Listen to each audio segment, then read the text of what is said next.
Handog ng Radyo Pilipinas World Service ang programang Global na Tayo. Pag-uusapan, hihimayin, aalamin ang mga isyung pinag-uusapan ng bayan at dadalhin sa pandaigdigang plataforma. Global na Tayo. Talakayang hindi lang pambansa, bagkus pang global community pa. Global na Tayo. Dito sa Radyo Pilipinas World Service, ang online digital station ng Pilipino saan man sa mundo. Tara na! Global na Tayo.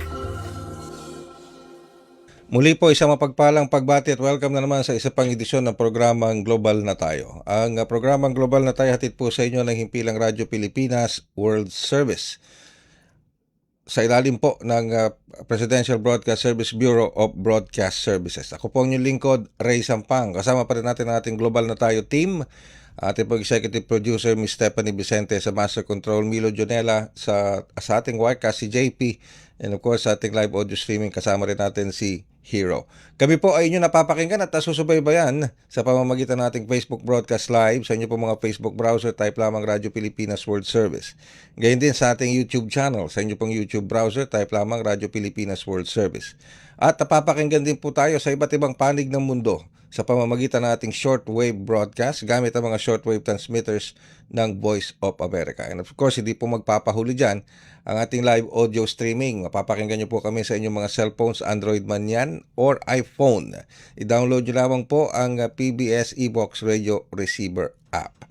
So, kamusta na po kayo ngayong araw na ito? And patuloy po tayong maghahatid sa inyo ng mga impormasyon, balita at mga panayam na kinakailangan din po niyong malaman sa kabila ng mga nangyayari ngayon dito sa ating bansang Pilipinas. Unang-una, backgrounder lamang po, patuloy ang isinasagawang protest rally ng Iglesia ni Cristo.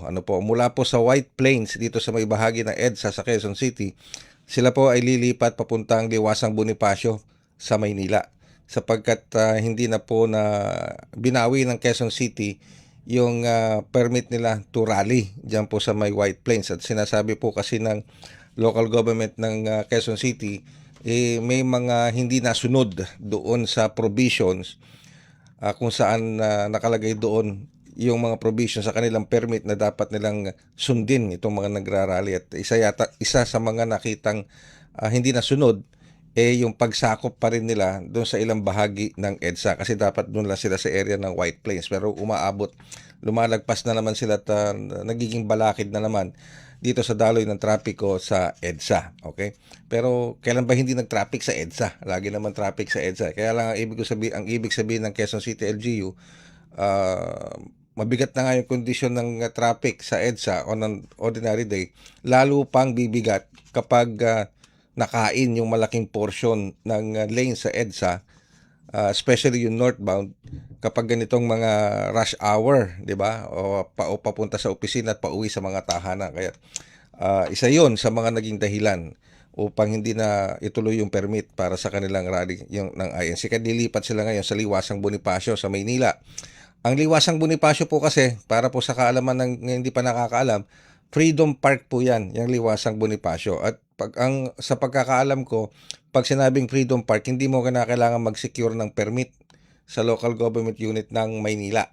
Kaya po tinawag na Freedom Park. You can express your views and opinions and voice out your opinions, rally dun sa Liwasang Bonifacio without really securing a permit from the local government unit. Kaya malaking hamon po ito sa local government unit ngayon ng Maynila, lalo na kay Mayor Isko Moreno at sa ating mga kapulisan dyan po sa Maynila. Actually po, ang Maynila ngayon nag-declare na maagang-maaga pa na walang pasok sa Maynila, lalong-lalo na yung mga paaralan, yung mga estudyante, yung mga paaralan sa Maynila, wala na po pasok, suspended muna dahil nakikita po nila yung malaking epekto nitong protest rally ng INC dyan sa Liwasang Bonifacio. Now, going on our main topics for today, dito sa ating programang Global na Tayo, may magandang kaganapan po na sunod-sunod na nagiging magandang achievements ng Bureau of Internal Revenue. Okay? Unang-una, yung pong kanilang naging achievement pagdating sa tax collection. Okay? And of course ngayon meron pong isa pa na ginagawa ang Bureau of Internal Revenue na hakbang ng kagawaran para masiguro na itong mga dapat na nakukuhang buwis sa mga online sellers o sa iba pang mga business establishments ay tama at nakukuha na ililipat mula sa mga business na ito papunta sa kaban ng bayan. Ito yung tinatawag nila pong Oplan Kandado. Okay? So ano ba tong Oplan Kandado? At ano bang sakop nitong Oplan Kandado? At paano nito masisiguro na ito ay magiging kapaki-pakinabang para sa taong bayan sa pamamagitan ng tamang koleksyon ng buwis. So, nasa linya po natin ng komunikasyon ngayon ang Bureau of Internal Revenue sa pangunguna po ng kanilang spokesperson, walang iba kundi si Deputy Commissioner Marisa O. Cabreros. Magandang umaga po, Deputy Commissioner Cabreros, at welcome po sa programang Global na Tayo. Magandang umaga po, magandang umaga at salamat po sa imbita po sa amin sa inyo. Global na Tayo. Opo. Thank you very much din po, Deputy Commissioner Cabreros. Deputy Commissioner Cabreros, Oplan Kandado, ano po ba? Kasi pag sinabing kandado, parang pinapadlock, nilalak. So ano po ba ang pinakadetalyong explanation kung ano ang ibig sabihin nitong Oplan Kandado at para saan itong Oplan Kandado? Ipaliwanag ko po, ang Oplan Kandado po is ang informative po, kandado, so padlock. So dahil na pong ginamit ng BIR na activity na kapag meron pong hindi sunod tungkol sa at pagbabayad ng buwis, Alright, Deputy Commissioner Cabreros, medyo kukuha lang po kami ng mas magandang signal. Medyo kasi choppy po kasi yung linya. Sayang po kasi yung mga impormasyon na ibabahagi ninyo. Pero bigyan niyo lang po kami ng konting panahon para may ayos yung signal natin. Ano po? Yes po. Deputy Commissioner Cabreros. So yun po yung sinasabi ni Deputy Commissioner Cabreros tungkol dito sa Oplan Kandado. Okay na ba tayo? Sige. Subukan. Alright. Sige. So, okay na po. Ayan, pwede na po. Deputy Commissioner. Go ahead po, Deputy Commissioner Cabreros. Okay. Ang sinabi po kanina, ang Oplan Kandado po is testing po na investment BIR. Ito po para po sa mga namin ng buwis, hindi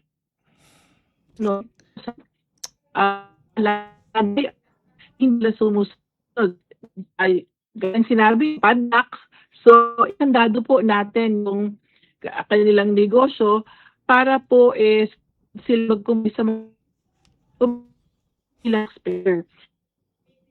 Palawak po, alam at lumala ang so hindi na lang po yung usual na fiscal na tindahan na pupuntahan, dumami po ang mga nagnenegosyo online. Pinalawak po natin na kasama na rin po sa pagmonitor ng BIR compliance po ng ating mga negosyanteng nasa online platform. Mm-hmm. So this is more on sa mga online platform sellers. Tama po ba ako doon? Deputy Commissioner Cabreros? Opo. Kandado is para sa lahat po ng negosyante, mapa-online, ma-traditional, pag hindi po sila sumusunod despite ilang ulit na abiso sa kanila, pwede pong masubject sa Oplan Kandado. Ang pagkakaiba lang po, kung yung tindahan na physical is padlock po ang ating ginagamit, Oplan Kandado po online is nagkakaroon tayo ng online takedown notice para po matigil po yung access dun sa platform or online store. Okay. So kung physical store talagang ikakandado, ano po. Pero kung online, ite-take down yung site, yung website o yung kung ano mas social media app ang gamit nila. Tama po ba, Deputy Commissioner? Yes po, umihingi po tayo ng tulong sa DTI, Department of po sa ating. Alright, sige, medyo talagang ganun. Tinatawag nating take down order. Okay. So, para magawa po natin na may take down itong mga online sellers, do we have coordination with DICT or at least sa iba pang ahensya ng gobyerno bukod po sa mga nabanggit nyo, Deputy Commissioner? Po, sa online business, nagmo-monitor po niyan kasama po ang DI. So, this involves communication technology. Kasi DICT. Pero po yung umabot doon sa daigado, gusto po namin ipaliwanag na hindi na po kaagad is pagka ang gusto natin. Ang unang obligasyon is matulungan yung at taxpayers po na mag-comply po ang Okay. Ma'am, Deputy Commissioner, talaga nagkakaroon ng choppy yung choppy yung ating yung signal po. Ganito, babalikan po namin kayo, magbibigay daan lang po kami sa ilang paalala. Ano po, Commissioner, Okay Deputy po. Commissioner Okay Cabreros. po. Alright, magbabalik po kami makalipas ang ilang paalala. Mas pinadali na ang government transactions sa tulong ng eGov PH Super App. Pwedeng-pwede mo nang magawa ang lahat ng ito. I-download ang eGov app sa iyong smartphone o tablet mula sa App Store o Google Play Store. Pagkatapos, ilagay ang iyong mobile number at i-authenticate gamit ang one-time PIN o OTP para marehistro ang iyong account. Saka ilagay ang iyong mga pangunahing impormasyon at kumpletuhin ang facial recognition technology para sa verifikasyon ng iyong pagkakakilanlan. Para sa mas mabilis at mas maayos na serbisyong panggobyerno, gamitin na ang eGov PH Super App.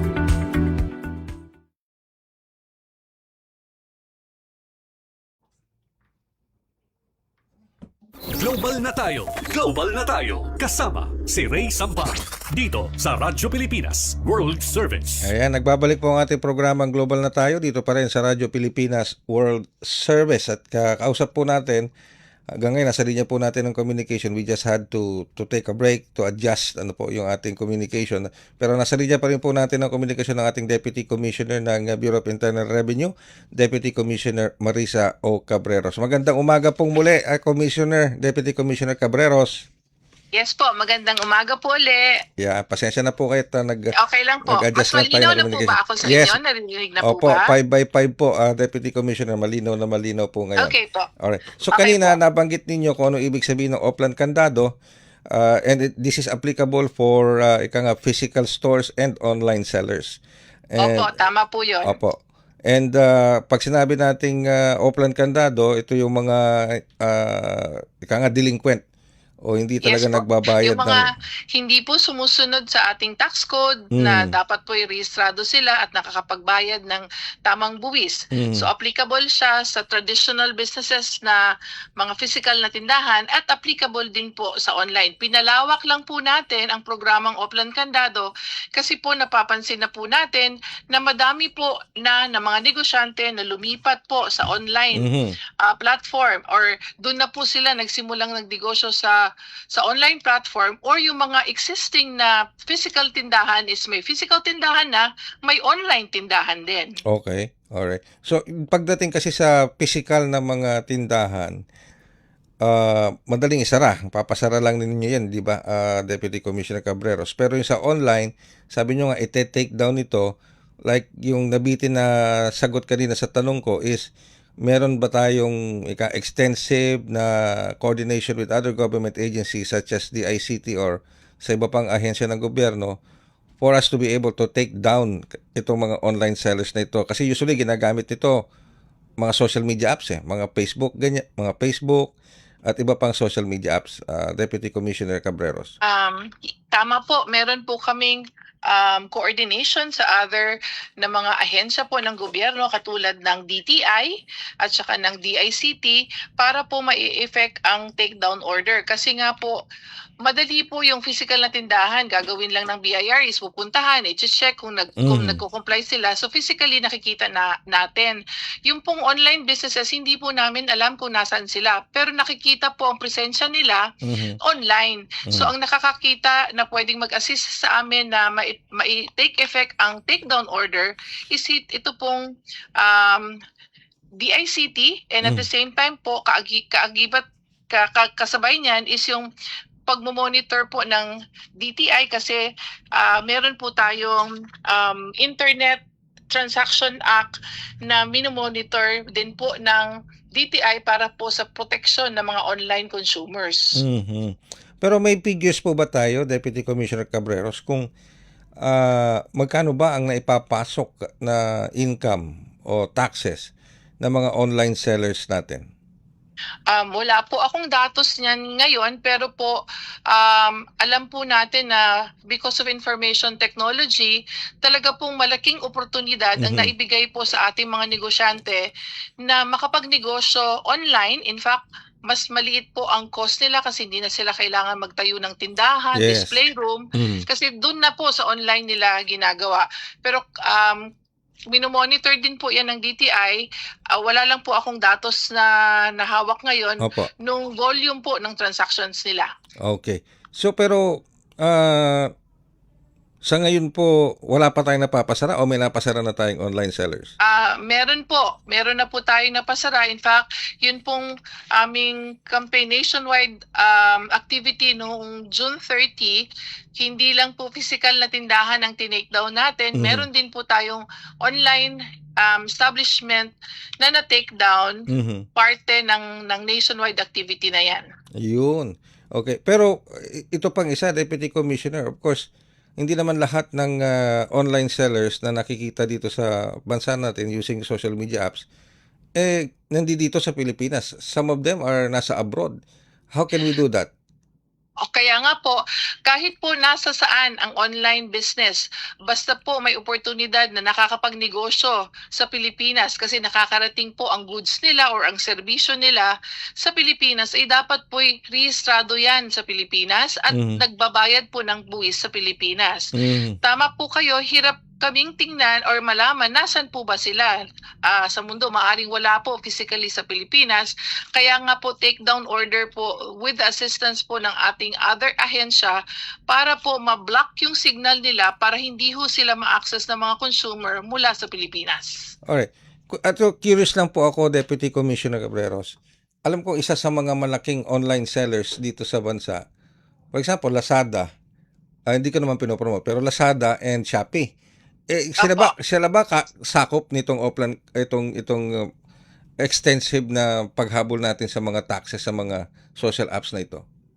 Yes po, kasama po sila na hinihingan natin ng tulong po kasi ang mga katulad nila, isang tawag po sa kanila is online platform. Mhm. Sila po yung mga facility na kung saan pwede pong mag-meet up online ang isang buyer at saka isang seller. Mhm. Tapos meron pa pong yung mga marketplaces. Pero itong example na sinabi ninyo, ang nagkakampanya po kami sa kanila na sana po is i-require nila at tingnan nila kung yung pong nagre-rehistro sa platform nila na mga online merchants is may proper registration and credentials. Meaning, rehistrado po sila sa BIR, rehistrado sila sa SEC kung korporasyon, kasi hindi lang po BIR ang nagmo-monitor sa kanila para sa registration sa pagbayad ng buwis, kundi rin minomonitor din po sila ng ating gobyerno sa DTI kasi to ensure na protektado po ang ating online consumer at legitimo ang mga produktong binibenta nila. Yun, okay. So, pero ito po bang mga target natin ng Oplan Candado have been very well informed dito sa objective nitong Oplan Candado, and paano sila, lalo na yung mga online sellers, especially those who are not inside the Philippines, paano sila makakapagbayad ng tamang buwis? Meron po tayong online facilities po na una sa registration, online facility to register. Sa pagfa-file po ng return, meron din po tayong online filing of tax return. At ganun din po sa pagbabayad ng buwis, marami po tayong online payment gateways na magkakaroon sila ng oportunidad na mag-comply po ng batas ng Pilipinas. Mhm. Okay. Where can they find that regulations for compliance, Okay. Deputy Commissioner? sa website po natin, meron po tayong www.bir.gov.ph. Meron po rin tayong Facebook account, Bureau of Internal Revenue Philippines. And meron din po tayong Viber community channel, which later I can share dito po sa numerong ginamit nyo sa pagtawag sa akin. You can share that freely kasi real time po may mga information po na sinishare tayo dyan para sa kaalaman ng ating taxpayer. Kaya lang po ang programa po ng BIR is yun nga, sabi ko kanina, is assist first, give them opportunity to comply. Kung talaga pong hindi sumusunod, saka lang po enforcement when needed. So, bago po tayo umabot sa Oplan Candado, actually sa dulo po yun. Kasi ang pauna po is aabisuhan sila, tutulungan sila para po makapag-comply. Kasi nga po gusto natin is matulungan sila mag-comply at hindi naman po namin default or sinasabing nananadya po na hindi sila susunod. Baka kailangan lang po nila ng assistance at impormasyon ng paano mag-comply. Yun. So hindi kagad basta kandado, ano po? Opo. Hindi basta kagad Opo. sarado. So merong Yes. prosesong pagdadaanan. Kahit pwede nyo pa pala silang i-assist diyan, ano? At Yes po. sabihin kung paano nila mareresolba yung problema. Okay. Yes po. Actually po, as quick background kung maaari po. Go ahead po. Ang February po is Tax Awareness Month. Tax Awareness Month, February. Noong Pebrero, naglunsad po kami ng chat campaign. Ang tawag po ng chat, ang ibig sabihin is CHAT, CHAT, Counsel, Help, Assist Taxpayers. So, nag-ikot po kami, nag-information dissemination, natuloy-tuloy po yan. Kaya lang, despite po na paulit-ulit na mga abiso, meron po talaga tayong mga taxpayer na hindi po talaga sila sumusunod. Kaya ito pong June, yan na yung mga naipon na datos mula ng February, nag-implement na po kami ng Oplan Candado. Yun talaga hindi talaga sumusunod. Opo. Tax evasion talaga 'yon o tax delinquency talaga 'yon, ano po, Deputy Yes po, Commissioner. opo. So how much does the BIRC, halimbawa nag-conduct tayo ng Oplan Candado, pero sabi nyo nga po, Deputy Commissioner Cabreros, hindi naman basta-basta ikakandado yan, ite-take down yan. There's a process. Yung meron pa kayong help and assist, di ba, na gagawin. Yes po. So, kung sakaling mag-comply po itong mga ito, how much do you see na pwede madagdag sa revenue ng income tax? Base po dun sa actual na statistics po, itong ginawa namin nung June 30 kasi mula po to nung tax campaign hanggang itong June is sa naipon pong 419 na cases. Ang potential tax exposure po niyan is 742.1 million. And nung June 30 po, total of 132 closure orders or naisara na mga negosyo for non-compliance. Curious din ako, Deputy Commissioner, ito bang mga online sellers natin, lalo na doon sa mga plano pa lang magtatag ng kanilang negosyo sa online, do they know na merong mga dapat na regulation na sundin bago sila, lalo na pagdating sa pagbabayad ng tax? Do they know na meron dapat na regulations under BIR bago sila makapagtatag ng isang online business? Alright. Sige, medyo okay, nawala yung ating communication with the Deputy Commissioner Marisa A. Cabreros ng Bureau of Internal Revenue. So malinaw po yung Oplan Candado na sinasagawa po ngayon ng Bureau of Internal Revenue. Lalong-lalo na para do sa mga tax delinquent. Okay, yan, nagbabalik na. Utol, sorry po. Opo, okay lang po. So yung question ko po before nawala tayo sa ere, Deputy Commissioner Cabreros, ito po bang mga online sellers? Kasi mas magpo-focus ako sa online sellers dahil mas madaling habulin yung mga physical stores, Deputy Yes po. Commissioner. Yung mga online sellers, lalo na yung mga balak magtayo ng online selling business, do they know ba na merong mga patakaran at regulasyon ng BIR before they could start an online selling business? Yes po, marami po tayong mga guidelines. In fact, specifically po, para po kung gusto nilang makabasa mismo yung regulasyon sa ating website po, www.bir.gov.ph. Pwede po nilang i-download Revenue Regulation 15-2024 at saka po Revenue Memorandum Circular 38-2026. Yung pong dalawang guidelines po na yan is tungkol po sa pagrerehistro ng business at meron pong instruction para sa mga online business na dapat nilang gawin po sa pagrerehistro and then pagbabayad ng buwis. Alright, siguro last question ko na lamang po, Deputy Commissioner Marisa Cabreros. I hope you let me play the role of the devil's advocate dito.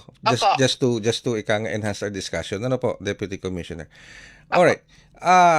Simula po nung lumabas yung patakaran na yan, yung balita na itatax na ang online selling. Kasi alam naman po natin, lalo na nung nagsimula nung COVID-19, di ba, Deputy Commissioner Cabreros, naglabasan yung mga online selling na yan. Dahil una-una naging accessible, hindi na kinakailangan lumabas ng tao, i-deliver na lang. Plus yung mga medyo kapos sa buhay, nag-start ng negosyo, isa sa mga naging dahilan na ba't sila naging successful sa online business, wala silang karagdagang gastos, including yung overhead expenses. Including yung pagtatayo ng brick and mortar na negosyo, and of course hindi sila nagbabayad ng tax. Okay, so ngayon pong talagang fully implement natin ito, hindi ba ito parang papatay naman doon sa mga umaasa sa income na maidudulot nitong online selling? And how can the BIR assure the public and the online sellers na itong taxes na ito karapat-dapat lamang na ipataw sa kanila, sapagkat ito naman ay hindi para sa BIR, ito ay para sa kaban ng bayan? Okay. Ganito po, ipaliwanag ko lang po. Ang obligasyon po ng ating online merchant is, una, magrerehistro. Hindi naman po porke nakarehistro kayo is may buwis na babayaran. Because po ang buwis is depende po sa laki ng or sa operasyon ng inyong online business. At the end of the day po, kung wala naman pong kinita yung negosyante, kasi lalo na sa income po, hindi naman po yung total ang tinatax natin, kundi gross sales less expenses to do business. Kung ang neto po ninyo at the end of the year, wala po gasinong income or wala, hindi kumita talaga or maliit lang kita, baka po wala kayong dapat na babayaran na buwis, kasi po ang batas natin is meron pong minimum bracket na 0 ang taxation. Ang sinasabi lang po namin is ang paunang obligasyon po na isang negosyante, mapa-online man o hindi, is una, magrehistro po. Pero pag nakarehistro na po, is may obligasyon na mag-file ng return. Sa pagfa-file po ng return, datos lang po ito ng magkano po ba ang gross sales ninyo, magkano po ba ang expenses ninyo. At the end po, kung wala naman pong gasinong kinita or nandoon po siya sakop ng minimum 0 taxation, wala naman pong babayarang buwis. Doon, naging curious ulit ako, Deputy, ang ganda ng pinag-uusapan natin Anyway, how can the BIR exactly know kung may kinita nga o wala ang isang online seller? Halimbawa, ako isang online seller, i-declare ko ba? Kung hindi ko i-declare na kumita ako, paano po yun, Deputy Commissioner Cabreros? Okay. Ang ating pong tax code system is actually base po sa self-declaration ng ating taxpayer. So katulad po ninyo, sabi niyo, paano kung hindi ko i-declare? Kayo po, nasa inyo yan. Kaya dapat po is obligasyon ng lahat ng citizen po ng Pilipinas is magdeklara kung merong dapat bayaran buwis. Kaya lang po, with technology na rin po, yun ang tumutulong na rin po sa BIR, is nalalaman po namin ng mga data ng mga tao. Halimbawa, kayo po, bumili kayo, tapos nagbenta kayo, hindi nyo man i-declare yung binenta ninyo, baka po ang datos ng pinagkuhanan ninyo ng items na binibenta is makuha namin ng information, pwede po namin kayong tanungin, meron ho kayong biniling ganito, so nabenta ninyo, bakit wala ho kayong dineclare? So yung third party information po na tinatawag, ang nagiging tool po ng BIR para malaman kung may transaction po ang isang tao or isang negosyo or isang korporasyon. Ayun. So malalaman at malalaman din. Ano po? Yes po. Okay. So kung hindi man manggaling mismo doon sa may-ari ng online selling business, sa mga third parties o sa mga suppliers niya, pwedeng makuha yung impormasyon. Yes po, sa mga suppliers. So, kung serbisyo man yan, hindi po ba, let's say, mga korporasyon or mga negosyante, i-declare niya yung bayad sa inyo as deduction.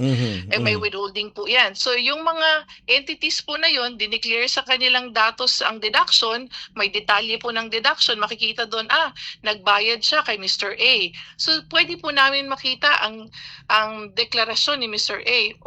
Meron ka bang dineklara kasi sabi ni Corporation A, binayaran ka niya ng serbisyo.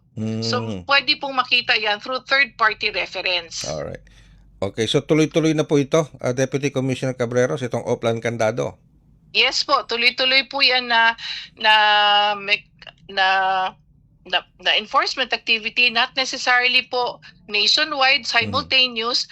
Nagkataon lang po, just to emphasize po yung programa, we had a simultaneous Oplan Candado noong June 30, pero ito po daily, year-round na ginagawang enforcement activity po ng lahat ng aming frontline offices, mga district offices. Okay. My mind is toying with the idea. Ewan ko lang kung pwede ito, Deputy Commissioner. Kapag bumili ako sa isang online selling app o sa isang online selling store, pwede ba kagad ako humingi ng resibo sa kanila? Dapat po, bigyan kayo ng resibo. Dapat po, lahat ho ng online na nagbebenta, wag na hong hintayin na magtatanong pa ng kailangan ba ng resibo. Kahit po brick and mortar, I'm sure naka-experience kayo, gasoline station, mga restaurant, pagbayad ho natin, tatanungin pa nung waitress, kailangan niyo po ng resibo? Wag na po kasi kailangan po at dapat po sila mag-issue ng resibo. Yes. Kasi sa bawat pong hindi nila mag-issue ng resibo, nagkakaroon ng oportunidad na baka hindi nila i-declare yung transaction na yan kasi Yes. wala hong resibong nailuwa sa kanilang talaan. Or pwede kung sa online seller, pwedeng digital receipt. Ano po? Digital official Yes po. receipt. Ayun. Meron po tayong tinatawag na electronic invoices po. May mekanismo rin po niyan. And kasama po sa obligasyon ng isang online business sa pagre-rehistro po niya is kailangan po rin niya irehistro yung invoices po kasi kailangan po nag-i-issue siya. And yung mga customer po, pwede po nilang tanungin sa platform, dapat dun sa binili ninyo, nakalagay po dun sa pakete or sa kahon, yung resibo po nung merchant. Ayun. Alright. With that, Deputy Commissioner Cabreros, maraming salamat po. Unless meron pa ho kayong mahalagang impormasyon at paunawa sa ating mga kababayan, lalong-lalo na dito sa ating mga negosyante, yung mga brick and mortar na businessman na may mga negosyo, maging sa online sellers natin. Go ahead po, Deputy Commissioner Yes po. Cabreros.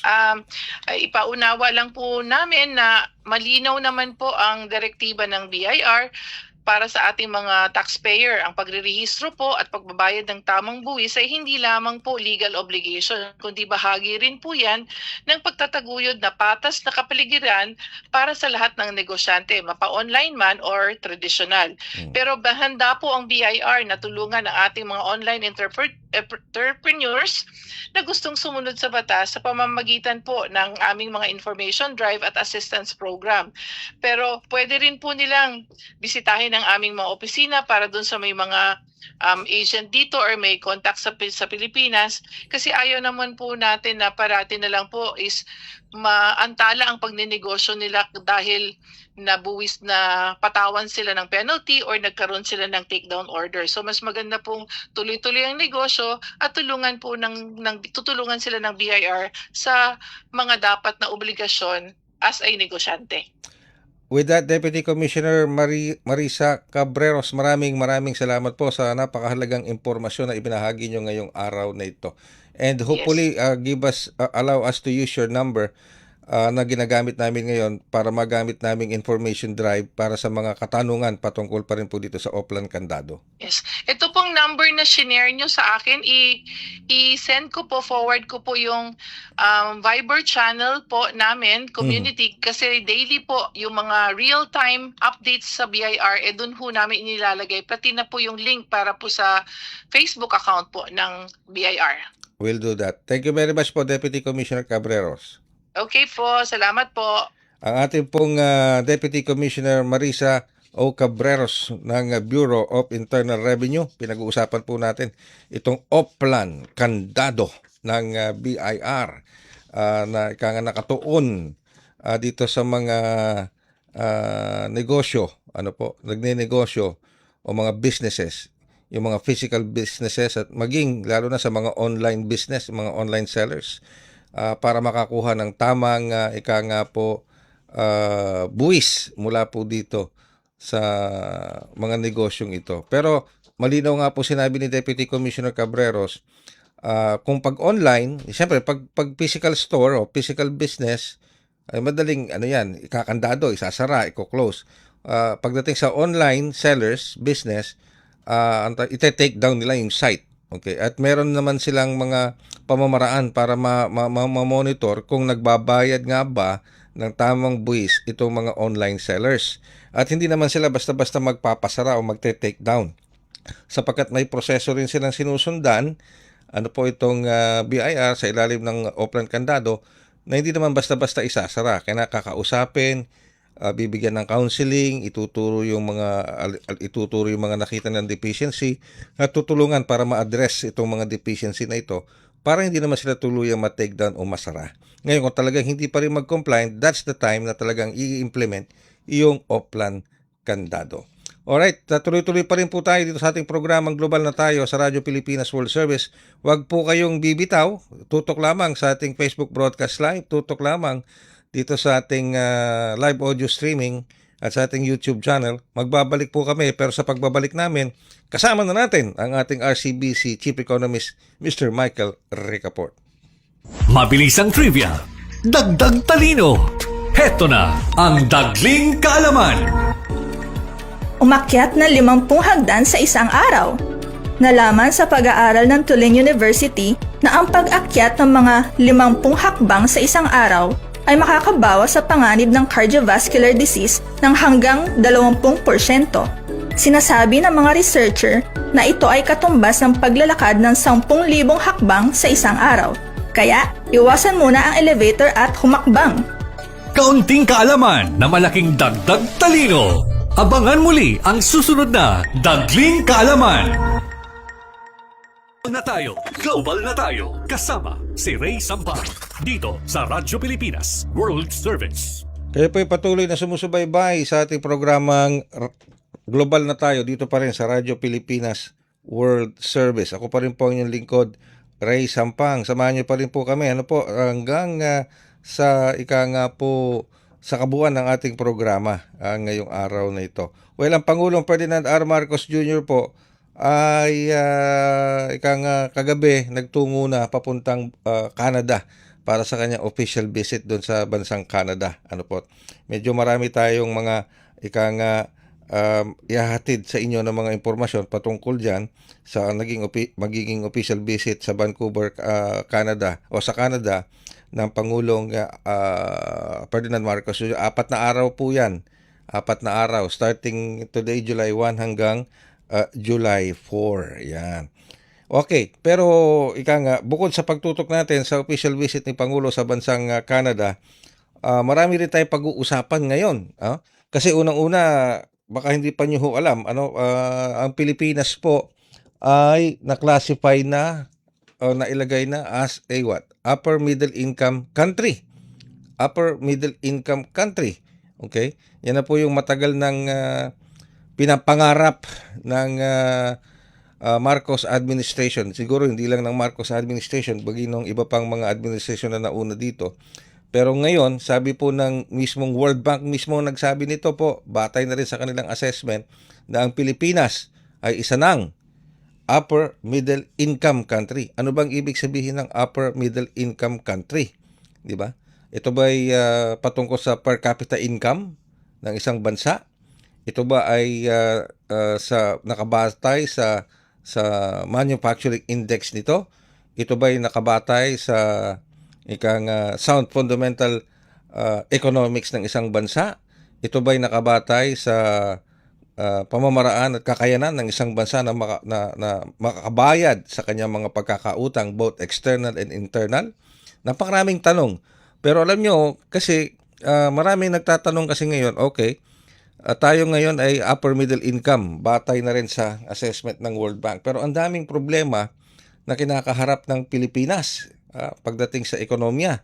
Nandyan pa rin ang gera sa Middle East, magulo pa rin. Medyo may tension pa rin sa Middle East sa pagitan ng US at Iran. Nandyan pa rin ang gera sa Ukraine War, Ukraine and Russia. Yung issue sa supply ng langis, although nagkumakalma na, pero mayat maya very volatile pa rin. Mataas ang presyo ng kuryente, okay? Mataas ang presyo ng halos lahat ng bilihin. So alamin natin, paano ba ito? Paano ba nakamit ng Pilipinas ito? Itong middle income status na ito sa likod ng mga hamon na kinakaharap ng Pilipinas pagdating sa ekonomiya at kabuhayan ng bawat Pilipino. Nasa linya na po natin ngayon ang ating RCBC Chief Economist, Mr. Michael Ricaport. Sir Mike, magandang umaga at welcome back sa programang Global na Tayo. At sa inyong mga taga-subaybay po. Nice to be back po. Thank you, Sir Mike. Siguro, Sir Mike, diretso na ako sa aking katanungan. Unang-una, ito, press development ito. Anong reaction mo bilang isang chief economist na sinabi ng World Bank, tayo ngayon, ang Pilipinas ngayon ay upper middle income country na? Long overdue, sir.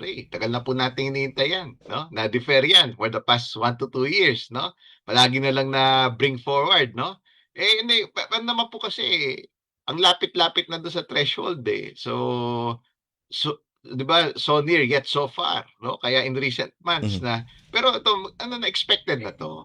It just happened na maganda kasi yung demographics natin. Yeah, we may be facing a lot of challenges, no? Itong epekto ng gera, tapos yung underspending ng government late last year dahil nga doon sa anomalous flood control projects, pati yung mga polisiya ni Trump doon sa higher tariff since early last year. Ayun po yung mga nagpa-delay no? Pero yung demographics kasi ng bansa natin, talagang long overdue na kahit tingnan nyo, we have the 12th largest population, 114 million Filipinos.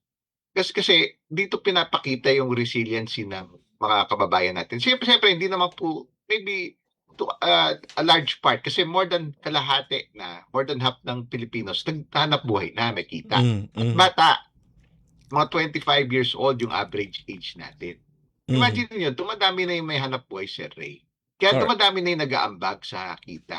Although, syempre, may challenge pa rin kasi may gap pa rin between the rich and the poor. Meron pa rin mga mahihirap. At tapos, syempre, lahat tayo naranasan natin yung, di ba, galing tayo doon sa epekto ng gera sa Iran since February 28. No? Pero naibsan na yon kasi halos yung langis bumalik na sa pinanggalingan niya Wala na yung, nabura na yung increase mula ng gera. So, at least nag-ising inflationary pressures. But we need to manage pa rin yun. Bawa yung exchange rate kasi mataas pa rin yung dollar sa buong mundo. At sa 8 versus Asian and ASEAN currencies, nasa 61, 60 levels. Marapit pa rin sa record high. Kasi mula nung gera, mga more than 6% pa rin yung tinaas ng dollar. Okay. So Sir Mike, you said expected na ito at ito'y long overdue. At nabanggit mo rin na nandun na talaga tayo halos sa threshold no? Para makarating sa upper middle income class. So what made us a upper middle income class? What made the World Bank assessment say na tayo ngayon ay upper middle income class na? Ito ba ay batay sa per capita income ng isang pamilyang Pilipino? Ay opo, Sir Ray. Kasi yung equivalent po nun, Sir Ray, dahil nga kasi likas na po yan regardless of the leadership of the country, yung by nature, yung bansa natin, dahil maganda yung demographics since 2015, dumadami may hanap buhay. Ang average po, pag kinumpito po yung pesos yan, yung output ng bawat Pilipino, 300,000 pesos per year. So that would be around 25 pesos per month. Maring ayun din yung approximation ng kita, no, yung output ng bawat Pilipino. So kasi ano na mix po yan, Sir Ray. Bakit? We at some point prior to the pandemic, nung naging maganda yung demographics natin, yung demographic sweet spot or demographic dividend or majority ng population naghanap buhay na, no? That started 2015. Ang average economic growth natin, Sir Ray, hindi yung sinayt ni World Bank medyo ito kasi medyo lagged yun 2025 data yung latest na tinali ng World Bank. Pero yung economic growth natin 2012 to 2019 at least 6%. We're among the fastest growing economies, not just here in Asia, in ASEAN, but among relatively larger countries around the world. Yun din yung sinayt ni World Bank, 5.8% economic growth over the previous 5 years since mula nung ang cut-off niya 2025. Still also among the fastest growing economies pa rin in Asia and ASEAN. Ngayon lang naman bumagal dahil po sa underspending. Pero inaayos na rin po kasi yun. Magka-catch up spending din, Sir Ray, yung government to make up for the underspending late last year. And yun din yung commitment. Tignan niyo yung nangyari, yung national budget this year, January 5. That is based on better governance standards. Wala na yung mga previous insertions supposedly, no? Tapos, yun din yung commitment, di ba? Yun nga yung whole of country approach. Dapat magpasa pa ng maraming reform measures, especially yung ikakaangat palalo ng governance standards natin, anti-corruption, di ba? Yung mga among the priority bills na pinapaprioritize since late last year pa and nireiterate din, no? In recent weeks and months.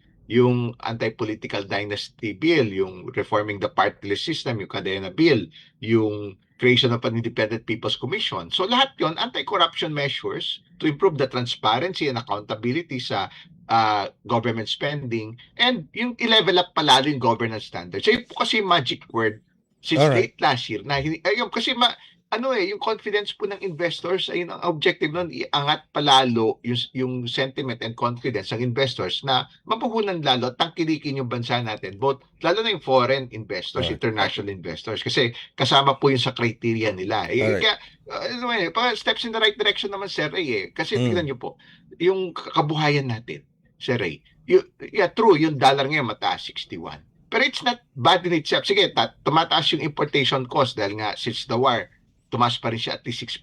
Hindi lang naman tayo, pati yung Japan nga, yung dollar yen, the highest in 40 years Kaya tumaas din yung dollar versus regional currency. Pero tingnan niyo po, sino po nakikinabang naman? Importation cost, may El Nino din, late this year till early 2027, mataas pa rin yung fertilizer cost. May ceasefire na 60 days negotiation. But the thing is, Sir Ray, yung fundamentals natin. Tingnan niyo po, remittances were number 4 in the world. Number 4 ang Pilipinas, $40 billion. We're the biggest source ng nurses sa buong mundo in an aging world population. 20% ng nurses galing sa Pilipinas. So may optionality mga kababayan natin. So makikinabang sila sa mataas na dollar. Okay. No? Pero tapos ganun din, yung seafarers, ganun din po. We're the biggest source, 20 to 25%. BPO, we're number 2 in the world. After India, that's $42 billion. Mas malakas pa po sa remittances. It's employing 2 million Filipinos. 2 million Filipinos, samantalang balik na tayo, yung better perspective. 21 years ago, 2004, 100,000 employees lang yung BPO. Ngayon, 2 million. Kaya ang daming kumikita, ang daming may trabaho. Kaya the math adds up to that. No? Okay. At tapos, yung kinikita ng BPO, 21 years ago, $1 billion lang. Last year, $40 billion. This year, $42 billion. Lagpas na sa remittances. Okay. Kaya Pero kuya, Sir Mike, makakat lang kita. Pero siguro, para maibaba natin sa level ng ordinaryong Pilipino, itong epekto ng pagkakaroon ng upper middle income class. Pag sinabi kasi natin upper middle income class, ang pinag-uusapan natin dito yung, di ba, yung sweldo ba? Tama ba? Sweldo, yung take home pay ng isang pamilya, ng isang tao. Although ang Department of Labor and Employment together with the Tripartite Wages and Productivity Board recently tinaas yung sweldo, 'di ba? 85 pesos. Pero maraming nagsasabi na kulang yung income ng isang tao para suportahan ng kanyang 4 to 5 members of the family. Kasi pag sinabi ng upper middle income, medyo mataas na yung sweldo. Pero ang problema, does that reflect the true state ng income ng isang Pilipino ngayon dito sa assessment ng World Bank? Maring may ano, Sir Ray, tama po kayo dun yung punto nyo. Nakatulong din kasi yung wage hikes. Kahit pa paano, kasi inflation sumusulpot po yung problema na yun, lalo yung epekto ng langis. Wala tayong control dyan. This year, 4 years ago, 8 years ago. So, mabilis yung pagtasang presyo ng inflation. Tapos may El Nino pa. Tapos, pati nga yung wage hike na yan, Sir Ray, siyempre, yung mga negosyo at mga industriya, tatry nilang ipasa yan sa mataas na presyo ng produkto. Pero ganun pa man din, Sir Ray, 2022 hanggang 2025, mula nung Russia-Ukraine, pag alos natapos na yung pandemic noon, ang average wage increase, nasa 6 to 7%, 2022, 2023, 2024. Ayun ang dadagdag sa kita ng mga tao. No? Tapos yung last year, almost 8% yung tinaas. And this year, 85 pesos sa Metro Manila, and that's 12.2%. Unusually higher yun. Kaya, yun, nakatulong din po yun, Sir Ray. Pero, yeah, that's the reality. Pero, ganun pa man din, depende na talaga sa, well, yung una, yung lifestyle na pwedeng piliin ng mga kababayan natin. No? Yeah, it's true. For the average Filipino, kasi may struggles tayo sa presyo. Ay, ni reality. No? Kasi wala tayong control dyan sa langis na yan, tapos yung epekto, at sinabsan na ngayon yun sa dollar, wala, it's a global thing, it's a regional thing sa ASEAN, sa Asia, kaya pag nag-import tayo, dagdag kaagad, palitan pa ng pera, more than 6% mula nung gera. Since the start of the year, more than 5%. Ay, yung dumadagdag sa inflation natin, kaya nga yung inflation po natin, 6.8% yung huli. Lalabas yung data next week, Sir Ray, so mga, yun nga yung estimate ng central bank, 6 to 7%, thereabouts, di rin po nalayo. So, ganun po, Sir Ray, yeah, it's a question, sapat ba yun o hindi? Pero at least yung mga kababayan natin, may optionality sila. So, pwede silang pag kulang talaga, dagdag pa silang hanap buhay, or yung tulad nun, kung may option sila, maghanap ng oportunidad locally, mga option available, nasa kanila na lang yun kung ano yung landas na pipiliin nila na makakatulong sa kanila. At sa basis pangangailangan, mag-abroad sila, yan, mas malaki yung sweldo kasi yung dollar tumaas. So yung palitan, naka-apekto, well, it would benefit yung mga kumikita ng dollar. Alright. In effect, Pero, mahal mag-import, nakikinabang yung dollar earner po, Sir, yung remittances, yung BPO industry, exporters, and so on. pero Sir Mike, matanong ko lang, okay, upper middle income class, based on the World Bank assessment, ano ang benepisyo nito sa ordinaryong Pilipino? How can the ordinary Pilipino, isang ordinaryong Juan de la Cruz, magbebenepisyo sa kategoryang ibinigay ng World Bank sa atin, upper middle income class? Makakatulong ba to sa kanyang pang-araw-araw na kabuhayan? Makadadagdag ba ito sa purchasing power ng piso na hawak niya? Although, sabi nga po ng iba pang mga financial experts and economists, ang piso ngayon is all equivalent to what? 60 to 65 centavos ang isang piso. So, bumababa yung purchasing power. So, paano makikinabang dito ang ordinaryong Pilipino sa upper middle income class category? Or ito ba ay ikang magagamit lang ng gobyerno para makautang tayo ulit, para masabing, oy, upper middle income class ng Pilipinas, pwede kayong umutang ulit. Pwede yung dagdagan ng utang nyo kasi malaki-laki na ang income ng bansa. Pwede po ba? Ano ba reaction nyo doon? Mix po, Sir Ray. Mix po yung reaction. Kasi, Sir Ray, middle income, gitna, middle. Dati galing tayo sa lower middle, parang middle class na bansa, galing tayo sa lower middle, ngayon upper middle na. So nag-graduate tayo. Pros and cons.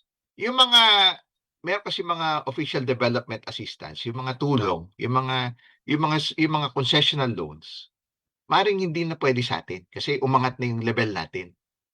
Pang mas mahirap na bansa lang yung mga yon, meaning yung mas mababa na interest rate, yung mga ODAS na iba. Hindi naman lahat yung iba. Pang mas mahihirap na bansa lang yun. So nag-graduate tayo from lower middle to upper middle, maring hindi na tayo eligible yung bansa natin doon sa mga mas mura na mga loans, yung mga subsidized, concessional na borrowing rates, pati yung mga facilities. So, mababawasan yung availability ng mga yon. Pati may mga grace period. Pero Sir Ray, parang tao din kasi yung mga bansa. parang ayuda din yan, eh. Alam mo yung financial assistance, pero utang kasi 'to, sir, eh, utang kailangan din bayaran. Ah, Parang puwersado na talaga tayo na mag-shape up yung bansa natin. Kaya nga meron din mga fiscal reform measures, hindi lang puro dole out lang yan, eh. Kaya umangat tayo, parang yung mga ayuda, yung mga financial assistance, sir, eh, 'pag ang layunin niyan, halimbawa biggest spending ng bansa natin ay, edukasyon sa typical budget, 'di ba?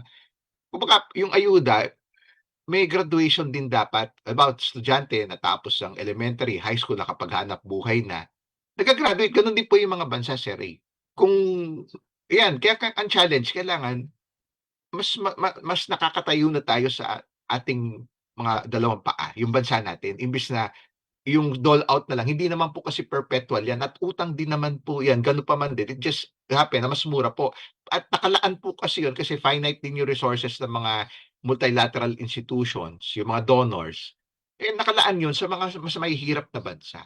Gano'n din po para sa individual. Pagka yung mga ayuda, yung mga assistance program, financial assistance, eh, good lang 'yan, developmental 'yan, eh, may graduation din. Pagka may kakayanan na silang maghanap buhay, makatayo sa sariling paa, dapat mag-graduate din sila do'n. Gano'n din yung mga bansa tulad ng Pilipinas. So 'yun, ayun ang challenge natin, we need to level up everything, 'no? Eh, kasi kaya nga po pinapatrabaho din yung ating whole of country. Sir Mike, medyo kinabahan ako doon. Ibig sabihin, ngayon ano na tayo, upper middle income class. Considered na tayo na hindi na poor ang bansa natin. Tama ba ako doon? Tama yung dinig ko doon? Well, ano naman, at least nag-i-improve, pero sir, yung poverty would still be there. May poverty rate pa rin. Yung Okay. kasi minsan is a question also yung And inclusiveness, the ng second growth and question, Sir development. Mike, pag gano'n, hindi na tayo qualified para sa mga, anong tawag dito, yung mga loans na pwedeng halos wala namang tax o minimal lang ipapataw na tax, credit? Ay, yung iba po, sir, hindi naman po lahat. May mga iba lang na pang mahihirap na bansa. Okay. Yung lower middle income. Pag upper middle, hindi na eligible yung ibang ODAs na. Kasi Mhm. ganun yung syempre finite din yung resources ng multilaterals. Doon lang yung nakalaan sa mga mas nangangailangan na mga bansa. So, Mhm. tama po, sir, kasi baka lalo tayong humiram. May po yung bottom line doon Mhm. na mas mataas yung borrowing cost imbes na ODA yan na mas mura, Mhm. mas mahaba yung payment terms, eh mapapahiram tayo yung budget, yung pagka yung to finance our budget deficit. Kaya yung takeaway doon, sir, we need to kailangan talaga i-shape up. Kasama yan doon sa, yung tulad niyan, yung kailangan trabahuhin ng whole of country approach ng bansa natin. Yung mga, but on top doon sa, kanina, yung reform measures, especially those that would require legislation na kailangan trabahuhin.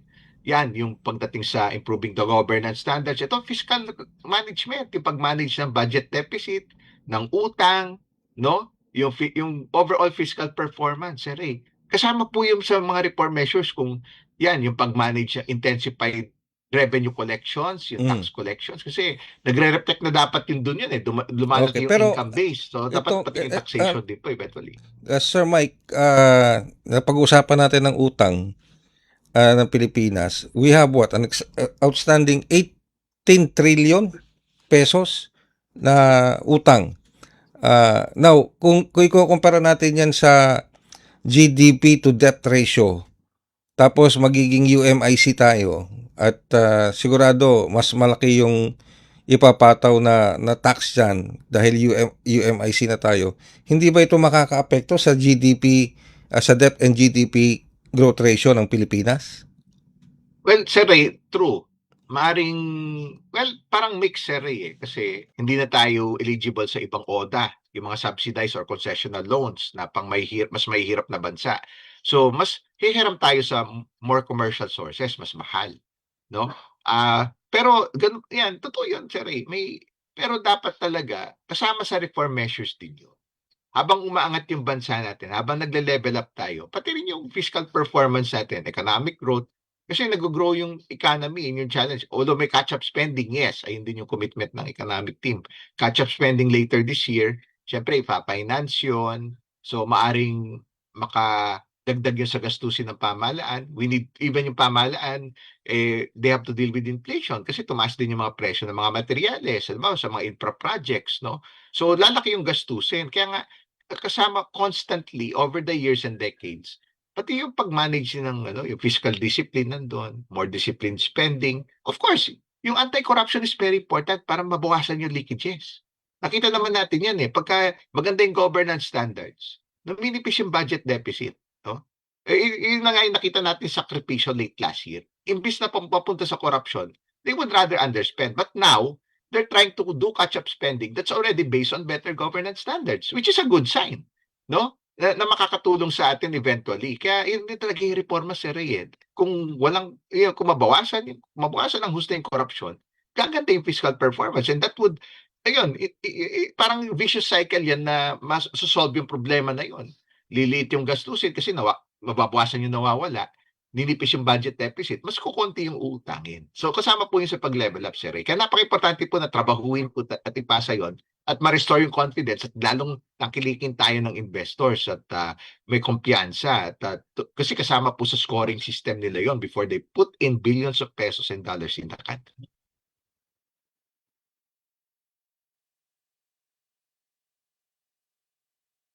Siguro, Sir Mike, may last question na lamang po, or hindi question, kundi ano po ba ang mensahe ninyo sa publiko, sa nakikinig sa atin, mga listeners and viewers natin dito sa Pilipinas, maging sa ating mga Pilipinos all over the world? Yung nabanggit nyo nga, yung napakahalagang role ng remittances ng ating mga OFWs, both land-based and sea-based, dito sa naging contribution nila para maging upper middle income class ang Pilipinas. In a nutshell, ano ang mensaheng gusto nyong iparating o maaaring iparating sa kanila na maging ano bang magandang picture o development ang pwedeng ihatid sa atin nitong assessment ng World Bank na tayo ngayon, ang Pilipinas, ay isa ng upper middle income class country?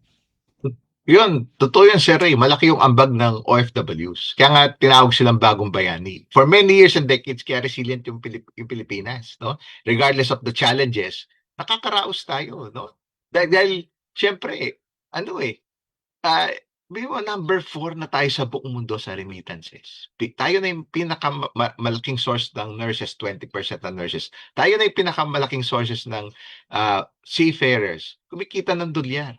Mas malaki yung palitan, mas malaki yung naiuwi dito para kagaganda ng kabuhayan ng mga pamilya nila. Siyempre, yung economic effects nun. So, umaangat yung buong ekonomiya natin. Yung kita natin as a result of that, no? Yung mga dollar earners, OFWs, exporters, yung sa BPO, sa tourism sector, at ayun po, talagang nagbunga doon, kitang-kita na sila yung mga bagong bayani. Kaya ayan ang tinatrabaho rin, yung kapakanan nila, no? Dahil yung mga tinatrabaho rin ng ating pamahalaan pagka pumupunta sa may visits, mga official or state visits sa iba-ibang bansa. Dahil ayan po yung una talagang interest, na sinasaalang-alang yung interest din ng ating OFWs for their well-being, no? Kasi dahil sila po talaga yung foundational yan sa bansa natin for many years and decades, no? Kaya gumaganda yung buhay ng marami nating kababayan kung ayan ang pinili nilang 'di ba? Optionality na pinili nila na para sa mas magandang kinabukasan, dagdag kabuhayan, more purchasing power, and the country is better off as a result of that, no? Of course, meron din tayong at least may option yung mga kababayan natin kung gusto nila. They have that option, no? Na kasi lumalakas yung dolyar, 61. Samantalang 2018, mga 49 lang po yan. So 25%. So yung kitang-kita po doon. Resilient pa yung mga Pilipino May paraan po talaga para para iangat at i-improve yung buhay nila at mga pamilya na mga mahal nila sa buhay. Alright. With that, Sir Mike, maraming salamat sa oras sa pinagkaloob mo. As usual, lagi na lang tuwing ikaw ang aming kausap, you give us your in-depth at objective perspective on the matters being discussed. Thank you very much, Sir Mike. Maraming salamat din po, Mr. Ray, at sa inyo mga taga-subaybay. Magandang umaga po sa inyo lahat. Ang ating RCBC Chief Economist, Mr. Michael Ricafort, hinggil dito sa pananaw ng isang ekonomista dito sa naging assessment ng World Bank na nilalagay na po ang Pilipinas bilang isang upper middle income class country. Yan, okay. So upper middle income na tayo? Upper middle income na tayo? Ramdam ba sa bulsa ang pagiging upper middle income? Hindi, kasi yun ang unang-unang ano eh. Alam nyo, yun ang unang tinanong sa akin. Simula nung lumabas yung balitang yan kagabi. Lumabas na yan eh. Yung balita na yan. Na yung world assessment na yan ng World Bank. Na ano na tayo, upper middle income class. Alam nyo kung anong unang tanong sa akin nung kausap ko sa subdivision na nagtatrabaho doon. Alam nyo anong unang tanong niya? Okay. Ramdam po ba sa bulsa namin? At sa sweldo namin? At sa mga nabibili namin yung pagka-upper middle income class ng Pilipinas? With all due respect sa World Bank, with all due respect sa DepEd, with all due respect sa ating mga economic managers, and especially with all due respect sa Marcos administration, well then good, meron tayong assessment na UMIC, upper middle income class. Pero sana, maramdaman din ng ordinaryong Pilipino na nagtatrabaho araw-araw, kumikita ng minimum wage. Okay. Yung iba nga, hindi pa kumikita ng minimum wage eh. Maramdaman sana yung upper middle income class classification ng bansa natin. Sa pamamagitan ng kalidad ng mga pamumuhay nila, umangat din sana. Lumakas ang purchasing power ng sweldo nila. Diba? Para maramdaman naman talaga ng Pilipino, ng isang ordinaryong Pilipino, lalo na sa mga nasa far-flung area, yung classification na upper middle income class country. Kasi hindi ka na middle income, hindi ka na lower income, hindi ka poor, upper middle income. Konti na lang. High, di ba? Oh, high paying income ka na. Upper ka na talaga, di ba? Anyway, maraming salamat po sa inyong pagsubaybay sa ating programang Global na Tayo, sa lahat po ng ating mga nakatuwang. Ako po ang inyong lingkod, Ray Sampang. Hanggang sa susunod na edisyon ng Global na Tayo. Handog ng Radyo Pilipinas World Service ang programang Global na Tayo. Pag-uusapan, hihimayin, aalamin ang mga isyung pinag-uusapan ng bayan at dadalhin sa pandaigdigang plataforma. Global na Tayo, talakayang hindi lang pambansa, bagkus pang global community pa. Global na Tayo, dito sa Radyo Pilipinas World Service, ang online digital station ng Pilipino, saan man sa mundo. Tara na, Global na Tayo.